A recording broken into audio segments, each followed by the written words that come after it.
Meu nome é Tatiana e eu vou falar venho através desse, trabalho falar para vocês um pouco sobre gradiente Ritz-Solton. Eu tenho um projeto de pesquisa desenvolvido no IFG Campus Aparecida, onde eu atuo com o professor Wesley. É um projeto de pesquisa, ele é meu colaborador, e eu vou falar um pouco desse tema que fez parte da minha tese de doutorado, é uma parte de um capítulo do meu doutorado, e também tem um artigo publicado no começo do ano, que eu publiquei mais o professor Benedito, professor Romildo, também sobre ritsólitos.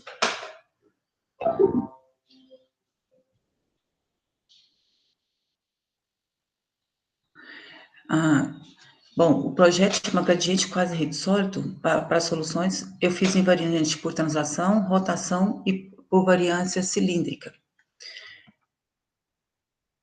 Eu dividi essa apresentação em 3 tópicos. Uma é a introdução, onde eu vou definir o que é gradiente Ritz-Solton.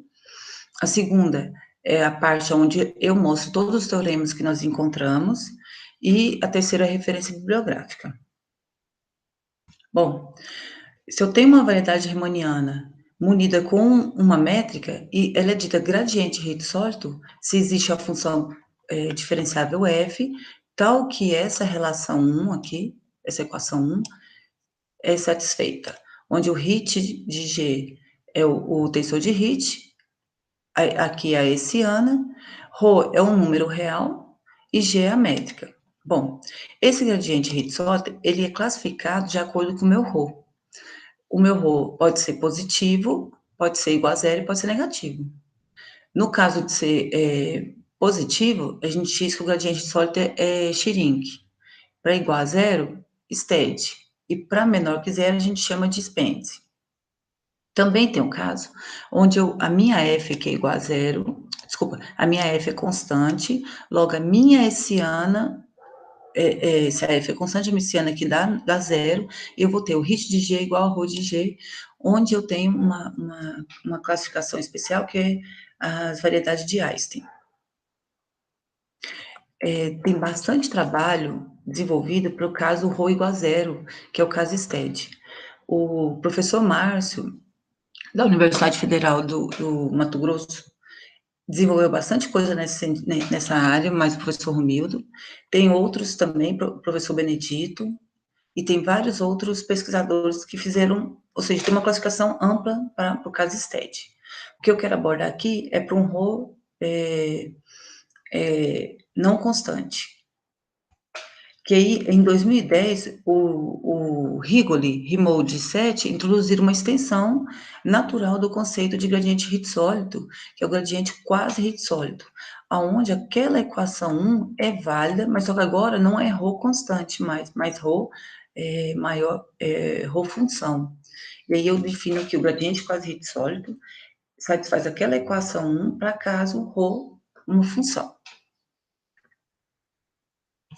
Esse teorema, ele foi, primeira vez que ele foi demonstrado, foi pelo professor Márcio e pelo professor Romildo, está na tese de doutorado do Márcio. Ele mostra esse teorema no caso em que a métrica é um gradiente Ritz-Solito. O que eu mostrei aqui é que continua válido esse teorema, mas no caso em que a métrica é um gradiente quase Ritz-Solito. Então, o que a gente mostra nesse teorema? Que o gradiente Ritz-Solito, existe essa métrica G barra, conforme a métrica G, tal que o espaço pseudo-euclidiano, munido com essa métrica, é um gradiente quase Ritz-Solito, somente se satisfaz essas duas equações.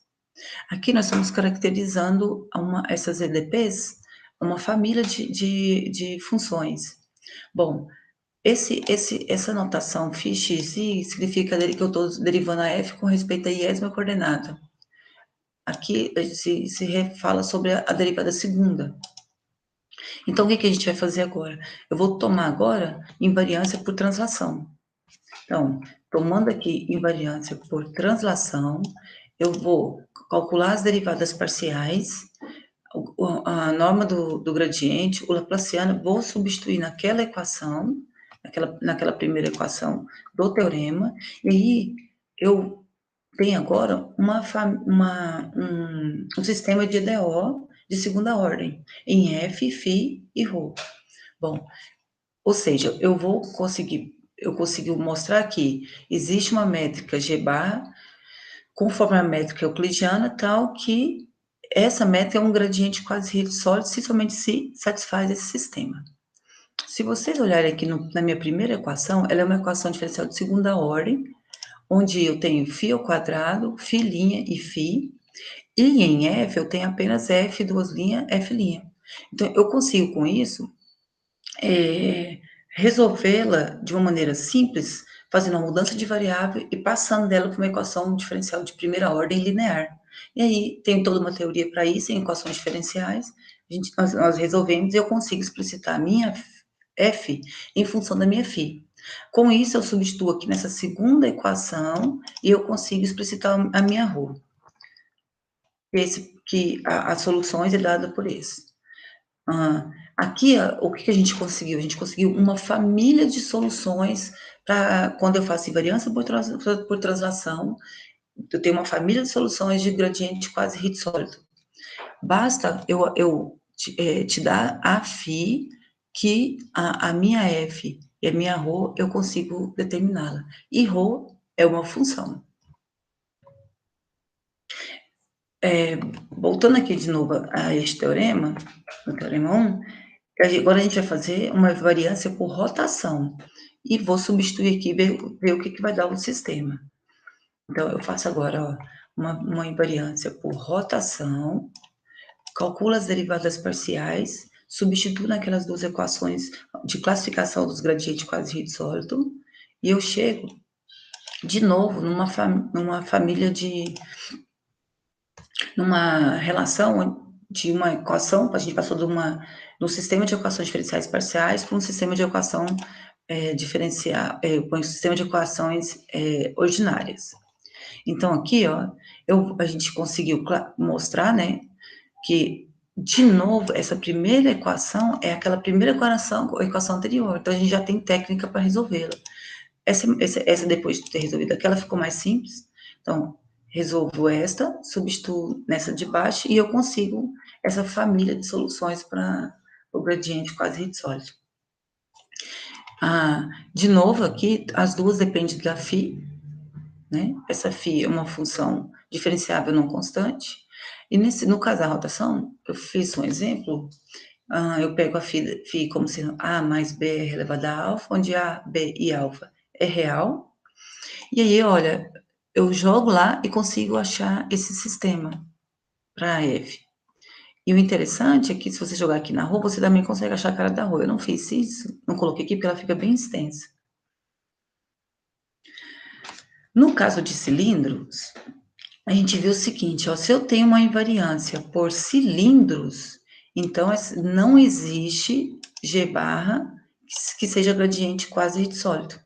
Então, eu mostro a não existência do gradiente quase sólido quando eu pego uma invariância por cilindro. Na verdade, eu mostro até mais. Eu mostro que ela não existe nem gradiente sólido nesse caso.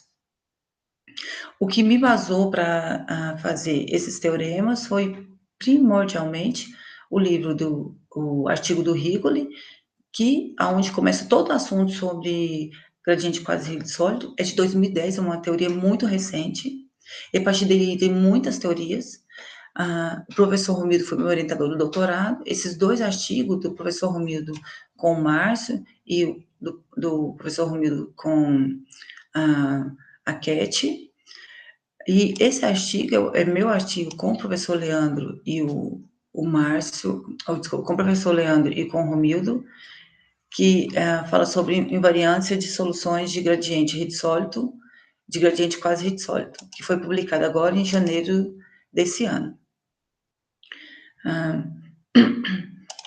Eu ainda continuo trabalhando nessa linha de gradiente dos hits sólidos, mas agora eu não trabalho mais com o gradiente quase sólido. Ali naqueles teoremas, na minha visão, nós esgotamos o que eu deveria trabalhar. Atualmente, eu trabalho com gradiente hit sólido. Na minha tese, Eu trabalhei com tanto um gradiente Riccioli quanto com um gradiente quase Ritz-Soliton, e nós acabamos de mandar um artigo para publicação, eu e o professor Romildo, sobre variedade de Einstein. Então, que é aquele caso particular onde a função f é constante. E lá a gente classifica as variedades de Einstein. Dá uma olhadinha lá no artigo, dá uma olhadinha no assunto, é um assunto muito novo, muito bom de trabalhar, que envolve geometria e envolve também equações diferenciais. Então, o caso geral está aberto, que é onde tem as EDPs, a gente resolveu casos particulares por invariâncias, que caem em EDOs. Muito obrigada.